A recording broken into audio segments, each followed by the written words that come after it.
Hi hello ಎಲ್ಲ ರಾಜ್ಯ ಸರ್ಕಾರಿ ನೌಕರರಿಗೆ ನಮಸ್ಕಾರ.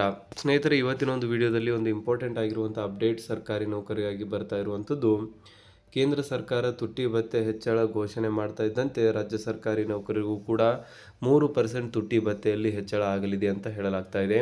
ಸೊ ಹಾಗಾದರೆ ಏನಿದೆ ಈ ಒಂದು ನ್ಯೂಸ್, ಯಾವ ರೀತಿಯಾದಂಥ ಅಪ್ಡೇಟ್ಸ್ಗಳು ಬರ್ತಾ ಇದೆ ಮತ್ತು ಯಾವಾಗ 3% ತುಟ್ಟಿ ಭತ್ಯೆ ಹೆಚ್ಚಳ ಆಗಲಿದೆ, ಇದಕ್ಕೆ ಸಂಬಂಧಿಸಿದಂತೆ CM ಸಿದ್ದರಾಮಯ್ಯನವರು ಮತ್ತು ರಾಜ್ಯ ಸರ್ಕಾರಿ ನೌಕರರ ಸಂಘದ ಅಧ್ಯಕ್ಷರಾಗಿರುವಂತಹ ಷಡಕ್ಷರಿ ಅವರು ಏನು ಹೇಳಿದ್ದಾರೆ ಅಂತ ಇವತ್ತಿನ ಒಂದು ವಿಡಿಯೋದಲ್ಲಿ ನಾವು ನೋಡೋಣ. ಸೊ ಹಾಗಾಗಿ ವಿಡಿಯೋನ ಕೊನೆವರೆಗೂ ನೋಡಿ ಮತ್ತು ಚಾನಲ್ನ ಇನ್ನೂ ಸಬ್ಸ್ಕ್ರೈಬ್ ಆಗಿಲ್ಲ ಅಂದರೆ ದಯವಿಟ್ಟು ಸಬ್ಸ್ಕ್ರೈಬ್ ಮಾಡ್ಕೊಳ್ಳಿ. ಸರ್ಕಾರಿ ನೌಕರರು ಮತ್ತು ಪಿಂಚಣಿದಾರರಿಗೆ ಉಪಯುಕ್ತವಾಗಿರುವಂಥ ಮಾಹಿತಿಯನ್ನು ನಾವು ಡೇ ಟು ಡೇ ಕೊಡ್ತಾ ಇರ್ತೀವಿ.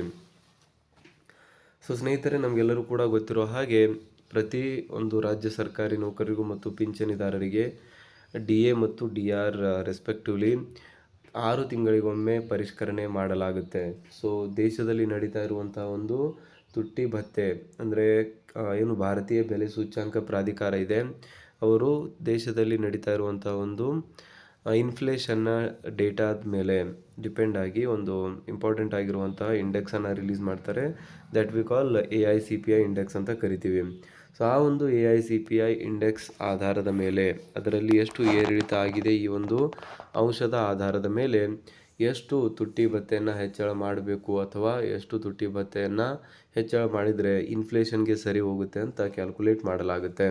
ಸೊ ಮೋಸ್ಟ್ಲಿ ಕೇಂದ್ರ ಸರ್ಕಾರ ಮೊಟ್ಟ ಮೊದಲನೇದಾಗಿ ತುಟ್ಟಿ ಭತ್ಯೆಯನ್ನು ಘೋಷಿಸುತ್ತೆ. Although July, August, September, October, November ಮತ್ತು ಡಿಸೆಂಬರ್ ಈ ಒಂದು 6 ತಿಂಗಳ ತುಟ್ಟಿ ಭತ್ಯೆ ಜನವರಿ 2026ರಲ್ಲಿಯೇ ಘೋಷಣೆ ಆಗಬೇಕಾಗಿತ್ತು. ಬಟ್ ಆದರೂ ಕೂಡ ಸರ್ಕಾರ ಮೀನಮೇಷ ಎನಿಸ್ತಾ ಇರೋದ್ರಿಂದ ಅಥವಾ ಕೇಂದ್ರ ಸರ್ಕಾರ ಜಾರಿ ಮಾಡದೇ ಇರೋದ್ರಿಂದಾಗಿ ರಾಜ್ಯ ಸರ್ಕಾರಗಳು ಕೂಡ ಇನ್ನೂ ಅದನ್ನು ಜಾರಿ ಮಾಡಿಲ್ಲ. ಸೊ ಹಾಗಾಗಿ ರಾಜ್ಯ ಸರ್ಕಾರಿ ನೌಕರರು ವೇಟ್ ಮಾಡ್ತಾ ಇರುವಂಥದ್ದು ಯಾವಾಗ ಕೇಂದ್ರ ಸರ್ಕಾರ ಅದನ್ನು ಜಾರಿ ಮಾಡುತ್ತೆ ಆವಾಗ ರಾಜ್ಯ ಸರ್ಕಾರವು ಕೂಡ ತಕ್ಷಣ ಆ ಒಂದು 3% ತುಟ್ಟಿ ಭತ್ಯೆಯನ್ನು ನೌಕರರಿಗೆ ರಿಲೀಸ್ ಮಾಡುತ್ತೆ. ಸೊ ಇವಾಗ ಕ್ಯಾಬಿನೆಟ್ನಲ್ಲಿ ಕೇಂದ್ರ ಸರ್ಕಾರ ಅಪ್ರೂವಲನ್ನು ನೀಡಿದ್ದು, ಗ್ರೀನ್ ಸಿಗ್ನಲ್ ನೀಡಿದೆ 3% ತುಟ್ಟಿ ಭತ್ಯೆಯನ್ನು ಹೆಚ್ಚಳ ಮಾಡಿ ಅಂತ. ಸೊ ಹಾಗಾಗಿ ಅಧಿಕೃತವಾಗಿರುವಂಥ ಆದೇಶ ಇನ್ನೇನು 2-3 ದಿನಗಳಲ್ಲಿ ಬರ್ತಾ ಇರುವಂಥ ಒಂದು ಸಮಯಾವಕಾಶ ಬಂದಿದೆ. ಸೊ ಅದೇ ಒಂದು ಸಮಯದಲ್ಲಿ ರಾಜ್ಯ ಸರ್ಕಾರಿ ನೌಕರರು ಕೂಡ ಇವಾಗ ಕಾತುರದಿಂದ ಕಾಯ್ತಾ ಇರುವಂಥದ್ದು ಯಾವಾಗ ನಮ್ಮ ಒಂದು ರಾಜ್ಯ ನೌಕರರಿಗೂ ಕೂಡ ತುಟ್ಟಿ ಭತ್ಯೆಯಲ್ಲಿ ಹೆಚ್ಚಳ ಮಾಡಿ ಆದೇಶವನ್ನು ಹೊರಡಿಸಲಾಗುತ್ತೆ ಅಂತ.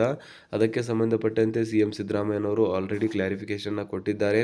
ಕೇಂದ್ರ ಸರ್ಕಾರ ತನ್ನ ಒಂದು ಘೋಷಣೆಯನ್ನು ಮಾಡಿದ ತಕ್ಷಣ, ಅವರು ನೀಡಿದ ತಕ್ಷಣ ನಾವು ಕೂಡ ನೀಡ್ತೇವೆ, ಅದರಲ್ಲಿ ಯಾವುದೇ ರೀತಿಯಾದಂಥ ಡೌಟ್ ಇಲ್ಲ ಅಂತ ಹೇಳಿದ್ದಾರೆ. ಆ್ಯಂಡ್ ಇನ್ನೊಂದು ಪ್ರಶ್ನೆ ಇರುತ್ತೆ, ಜನವರಿಯಿಂದಲೇ ಇದನ್ನು ಪೂರ್ವಾನ್ವಯವಾಗಿ ಮಾಡಬೇಕಾಗಿತ್ತು. ಸೊ ಹಾಗಾದರೆ ಜನವರಿಯಿಂದ ಪೂರ್ವಾನ್ವಯವಾದರೆ ಜನವರಿ, ಫೆಬ್ರವರಿ ಮತ್ತು ಮಾರ್ಚ್ ಈ 3 ತಿಂಗಳ ಅರಿಯರ್ಸ್ ರಾಜ್ಯ ಸರ್ಕಾರಿ ನೌಕರರ ಅಕೌಂಟ್ಗೆ ಲಂಸಮ್ ಅಮೌಂಟ್ ಆಗಿ ಕ್ರೆಡಿಟ್ ಆಗಲಿದೆ. ಆ ಒಂದು 3 ತಿಂಗಳ ಅರಿಯರ್ಸ್ ಬಂದುಬಿಟ್ಟು ರಾಜ್ಯ ಸರ್ಕಾರಿ ನೌಕರರ ಖಾತೆಗೆ ಲಂಸಮ್ ರೂಪದಲ್ಲಿ ಬಂದು ಸೇರಲಿದೆ ಅಂತಲೇ ಹೇಳ್ಬೋದಾಗಿದೆ. ಸೊ ಹಾಗಾಗಿ ಯಾವುದೇ ರೀತಿಯಾದಂಥ ಒಂದು ಆತಂಕ ಪಡುವ ಅವಶ್ಯಕತೆ ಇಲ್ಲ. ಇದೇ ಒಂದು ತಿಂಗಳಲ್ಲಿ ತುಟ್ಟಿ ಭತ್ಯೆಯನ್ನು ಹೆಚ್ಚಳ ಮಾಡಲಾಗುವುದು ಮತ್ತು 3 ತಿಂಗಳ ಅರಿಯರ್ಸನ್ನು ಕೂಡ ರಾಜ್ಯ ಸರ್ಕಾರಿ ನೌಕರರ ಖಾತೆಗೆ ರಿಲೀಸ್ ಮಾಡೋದಕ್ಕೆ ಸಂಪೂರ್ಣವಾಗಿರುವಂಥ ಸಿದ್ಧತೆಯನ್ನು ಸರ್ಕಾರ ಇಲ್ಲಿ ಮಾಡಿಕೊಂಡಿದೆ ಅಂತಲೇ ಹೇಳ್ಬೋದಾಗಿದೆ. ಸೊ ಇದ್ರ ಬಗ್ಗೆ ನಿಮಗೇನು ಅನಿಸುತ್ತೆ ಕಮೆಂಟಲ್ಲಿ ತಿಳಿಸಿ ಅಂತ ಹೇಳ್ತಾ ಸಿಗೋಣ ಮುಂದಿನ ವಿಡಿಯೋದಲ್ಲಿ. ಜೈ ಹಿಂದ್, ಜೈ ಕರ್ನಾಟಕ.